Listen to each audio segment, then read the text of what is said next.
ఉన్న బంగారాన్ని విడిపించి ఆ రోజు ఆన్లైన్ రేటుకే మేము కొంటాం. Sharma gold company. నమస్తే, వెల్కమ్ టు సుమన్ టీవీ. నేను మీ యామ్ని. ప్రస్తుతం మనతో ఉన్నారు ప్రముఖ ఆధ్యాత్మికవేత్త, ప్రముఖ జ్యోతిష వాస్తు పండితులు డాక్టర్ గుండపూడి శివసుధీర్ శర్మ గారు ఉన్నారు. గురుగారితో మాట్లాడి మనకున్న సందేహాన్ని అడిగి తెలుసుకుందాం. నమస్కారం గురుగారు. శ్రీమాత్రే నమః. శ్రీ గురుభ్యో నమః. గురుగారు, వైశాఖ మాసంలో పౌర్ణమికి చాలా ప్రత్యేకత ఉందంటారు కదండి. అంటే ఇప్పుడు దత్తాత్రేయ స్వామికి సంబంధించి దత్తుని యొక్క అనుగ్రహం పొందాలంటే ఎలాంటి పరిహారం చేసుకోవాలండి? అలానే మంత్రం కూడా తెలియచేయండి. తప్పనిసరిగా అమ్మ. వైశాఖ పౌర్ణమి మనకి అంతకుముందు కూడా మనం చెప్పుకున్నాం. ఒక్కొక్క మాసం పౌర్ణమికి ఏ నక్షత్రం అయితే వస్తుందో ఆ మాసానికి ఆ పేరు వస్తుంది. చైత్ర మాసానికి చిత్తా నక్షత్రం, అలాగే వైశాఖ మాసానికి విశాఖ నక్షత్రం, జ్యేష్ఠ పౌర్ణానికి జ్యేష్ఠ నక్షత్రం, ఆషాఢ పౌర్ణానికి ఉత్తరాషాఢ పూర్వాషాఢ నక్షత్రాలు. ఇట్లా ప్రతి పౌర్ణానికి ఒక నక్షత్రం వస్తుంది కాబట్టి ఆ మాసాలకి ఆ పేర్లు వస్తున్నాయి. అలాగే వైశాఖ మాసం అంటే 4 మాసాలు ఉంటాయి. ఆ కా మా వై అని చెప్పి 4 మాసాలు ఉంటాయి. వీటిల్లో విశేషమైనటువంటి 12 మాసాల్లో కూడా చాలా విశేషమైనటువంటి మాసాలు ఈ 4 మాసాలు. ఏమిటి? ఆషాఢ మాసం ఆ, కా కార్తీక మాసం, మా మాఘమాసం, వై వైశాఖ మాసం. ఆ కా మా వై వైశాఖ మాసం ఇప్పుడు మనకు జరుగుతున్నది. అలాగే వైశాఖ పౌర్ణమికి విశాఖ నక్షత్రం వస్తుంది. అంటే ఈ మాసం మొత్తానికి అధిపతి ఎవరు అంటే గురుడు. ఎలాగా?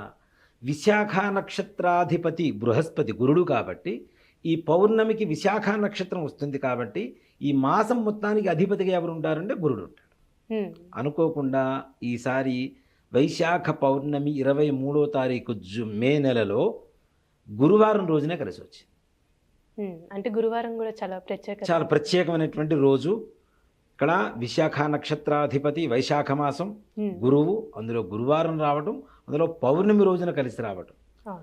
పౌర్ణమి అంటేనే మనకు గుర్తొచ్చేటువంటి దైవాలలో లలిత అమ్మవారు, లక్ష్మీ అమ్మవారు, ముఖ్యంగా సత్యనారాయణ స్వామి, అలానే ఇంకా ముఖ్యంగా ఇప్పుడున్నటువంటి రోజులో దత్తాత్రేయుడు. గాన్గాపూర్లో మనం పౌర్ణమి రోజున దర్శనానికి వెళ్తే దర్శనం జరగడం కూడా కష్టతరమైనంత, ఇసకేస్తే కింద రానంత జనాలు ఉంటారు, భక్తులు ఉంటారు.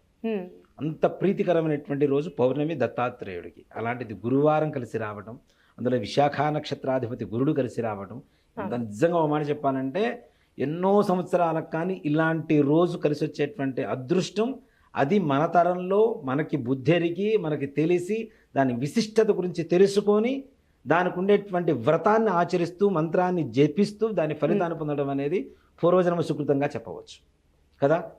ఇప్పుడు ఇట్లాంటి రోజు వస్తుంది, తెలియని వాళ్ళకు కూడా మనం తెలియజేస్తున్నాము. తెలుసుకున్న తర్వాత వెంటనే దాని యొక్క ప్రభావాన్ని తెలుసుకొని మనం చెప్పేటువంటి ఒక మంత్రమో లేదంటే వ్రతమో ఏదో పూజో చేసుకుంటే ఎంత ఫలితాన్ని పొందుతున్నారు. ఓ మాట చెప్పండి, ఇది కూడా ఒక రకమైనటువంటి ప్రజాసేవ కిందకి వస్తుంది. అందరికీ తెలియజేయటం, జ్ఞానాన్ని పంచడం. ఓ మాట చెప్పాలండి, ఇలాగా వైశాఖ మాసంలో పౌర్ణమి గురువారం కలిసి వచ్చిన రోజున దత్తాత్రేయ ఆరాధన చేస్తే చాలా విశేషమైనటువంటి యోగం కలుగుతుందమ్మా.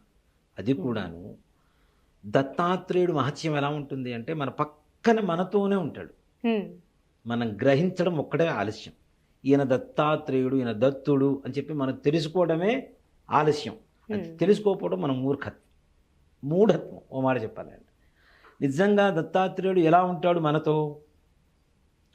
ఏమీ తెలియని అమాయకుడిలాగా, బాగా వ్యసనపరుడైనటువంటి, వ్యసనాలకి అలవాటైపోయినటువంటి ఒక వ్యక్తిలాగా, లేదా ఒక బిచ్చగాడిలాగా, ఒక పిచ్చివాడిలాగా మనతో మాట్లాడటానికి ప్రయత్నిస్తూ ఉంటాడు. మనం మాత్రం ఆయన దూరంగా పెట్టేసి వెళ్ళిపోతూ ఉంటాం.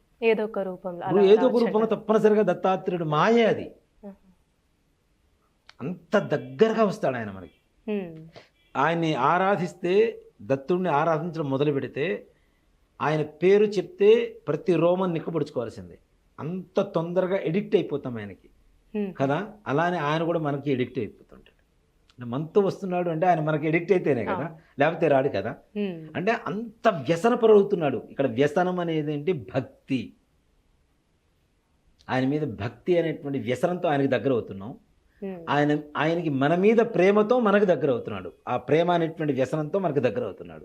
అదే మనకు చూడటానికి బయట ఇహలోకంలో కనబడేటువంటి వ్యసనాలా కనబడుతూ ఉంటాడు. ఆయన గుర్తిస్తే చాలు, తప్పనిసరిగా ఆయన అనుగ్రహం పరిపూర్ణంగా ప్రతి భక్తుడి మీద ఏం లేదు, గంగా పొంగుతుంటే ఎట్లా ఉంటుందో అలా పొంగజేస్తాడు అనుగ్రహాన్ని, ఆయన అనుగ్రహాన్ని.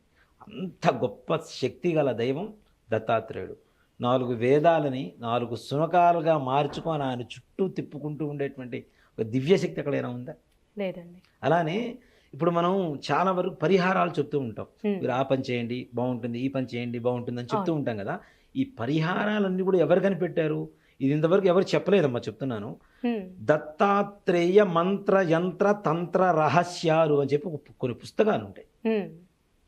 కేరళలో దత్తాత్రేయ స్వామి వారి ద్వారా వచ్చినటువంటి మంత్రయంత్ర తంత్రాలు ఇవన్నీ కూడా ఇప్పుడు మనం చెప్పుకునే ఉపచారాలు పరిహారాలు ఏవైతే ఉన్నాయో అవన్నీ కూడాను ఆయన దగ్గర నుంచి వచ్చినటువంటి దివ్య ప్రసాదమే. అది ఎవరికి తెలియదు. పసుపు రాస్తే ఇచ్చేస్తాం, మన తోమలపాకు మీద ఇలా చేస్తాం, లేదంటే తేనె పెట్టండి, చండ్రకరతో కాల్చండి, ఇవన్నీ కూడా ఈ పరిహారాలు మొత్తం దత్తాత్రేయుడు స్వామివారు చెప్పినటువంటివే ఈ పరిహారాలన్నీ కూడా. అంటే ఇహలోకంలో మానవుడు సుఖంగా ఉండడానికి, ముక్తి మార్గంలో తరించడానికి ఒక మార్గాన్ని చూపించినటువంటి ఏకైక శక్తి ఎవరన్నా ఉన్నారు భగవంతుడు అంటే దత్తాత్రేయుడు మాత్రమే. అలాంటి భగవంతుణ్ణి వైశాఖ పౌర్ణమి గురువారం విశాఖ నక్షత్రం సమయంలో పూజించడం ద్వారా వచ్చేటువంటి ఫలితం అంతా ఇంత అని చెప్పుకోవడానికి ఎక్కడ అవకాశం లేదు. ప్రత్యేకంగా ఏ విధంగా పూజిస్తే మంచిదండి దత్తుల్ని ఆ రోజు? దత్తుడికి ఇక్కడ నియమ నిష్టలు లేవమ్మా. ఇక్కడ ఓ మాట చెప్పాను, అలా అని చెప్పి మరీ మనం ఏదో బురదలో పుర్లేసి వచ్చి మనం అట్లాంటి బట్టలతో మనం జపం చేస్తామని కాదు. పొద్దున్నే స్నానం చేసి చక్కగా ఒక్కటే మంత్రం, ఓం ద్రాం దత్తాత్రేయాయ నమః. ఈ మంత్రం ఎన్నిసార్లు, పెద్ద మంత్రం కాదు, పెద్ద కష్టపడే మంత్రం కాదు, ఒత్తులు పొల్లులు ఇవన్నీ ఉండేటువంటి మంత్రం కాదు, నోరు తిరగనేటువంటి మంత్రం కాదు, దత్తనామం అంతే. ఓం ద్రాం దత్తాత్రేయాయ నమః. ఈ మంత్రాన్ని పొద్దునుంచి ఆ రోజున ఎన్నిసార్లు జపం చేయగలిగితే చేయండి. తప్పనిసరిగా దత్తుడు మీ దగ్గరికి రాకపోతే అడగండి. ఇప్పుడు శ్రీరాముడు రాముడు అంటాం, కానీ దత్తాత్రేయుడు మాత్రం మన ఇంట్లో పిల్లలాగా దత్తుడు అని పిలుచుకుంటాం. అంటే అంత సొంతమైపోతాడు ఆ శక్తి. కాబట్టి ఈ మంత్రాన్ని పొద్దున్నుంచి ఎప్పుడైతే స్నానం చేస్తామో అప్పటి నుంచి ఒక్కసారి మన గురుదేవుల్ని ప్రార్థించుకొని, దత్తాత్రేయుని ప్రార్థించుకొని, లేదు అవకాశం ఉంటే ఆ ఒక్క రోజులోనే గురు చరిత్ర మొత్తం పారాయణ చేసినా కూడా విశేషమైనటువంటి యోగం సంపూర్ణంగా ఫలిస్తుంది. సంపూర్ణమైనటువంటి ఫలితాన్ని పొందవచ్చు మనం తప్పనిసరిగా. ఆ విధంగా దత్తాత్రేయుడు మన దగ్గరుంటూ మనకు కావలసినటువంటి పనులు ఏవైతే ఉన్నాయో అవన్నీ కూడా నిర్విఘ్నంగా ముందుకు తీసుకువెళ్ళడానికి, ఆయన అనుగ్రహం కలగడానికి ఒక్క మంత్రం జపం చేసుకుంటే చాలు, ఇంకేం అక్కర్లేదు. మరి నివేదనలు ఏమైనా పెట్టాలా ఇవి అంటే నిజంగా అవకాశం ఉన్నంత వరకు ఉదయం అంతా కూడా ఈ నామస్మరణ చేసుకుంటూ సాయంకాలం దత్తాత్రేయుడు గుడికి వెళ్ళి శనగలు గుగ్గిళ్ళు ఉంటాయి కదా, 1 కేజీ బావు చేయండి, ఇంట్లో చక్కగా ఉడకబెట్టి పోపు వేయండి, దేవాలయం తీసుకెళ్ళి నివేదన పెట్టేసి అందరికి పంచిపెట్టండి ప్రసాదం. కొద్దిగా మీరు కూడా ప్రసాదం తీసుకోండి. అలానే ఆ రోజు కొంచెం కుక్కలకు కూడా ఏమైనా పెట్టాలి అంటారు. తప్పనిసరిగా అమ్మ. అంటే ఆయన చుట్టూ ఉండేది అవే కదా, వాటికి నిజంగా ఓ మాట చెప్పాలి అంటే వాటిని మనం ఈ స్వీట్స్, అరిసెలు, బూరెలు అంటాం కదా, అట్లాంటివి చేసి పెట్టినా, అట్లాంటివి కొనుక్కొచ్చి పెట్టినా, ఇవాళ రోజున కొనుక్కోవడానికి కూడా పెద్ద సమస్య కాదు. అలాంటివి కొనుక్కొచ్చి పెట్టినా సరే వాటికి పొద్దున్నే, లేదు ఈ బీద వాళ్ళు ఉంటారు చూడండి, వీళ్ళకి రొట్టెలు, చపాతి, పుల్కా ఇట్లాంటివి ఉంటాయి కదా, ఇలాంటివి చేసి వాళ్ళకి పంచి పెట్టడం ద్వారా మంచి ఫలితం వస్తుంది. అలాగే దాన్నే బుద్ధ జయంతి అని కూడా పిలుస్తారు. బుద్ధ జయంతి అదే రోజున వైశాఖ పౌర్ణమి. మన ఇక్కడ హుసేన్ సాగర్లో కూడా చూడండి, బుద్ధుడికి విశేషమైనటువంటి ఇది చేస్తూ ఉంటారు, అలంకరణలు ఇవన్నీ చేస్తూ ఉంటారు. బుద్ధ పౌర్ణమి కూడా అదే రోజు, బుద్ధ జయంతి అంటారు, అంటే బుద్ధుడు పుట్టినటువంటి రోజు.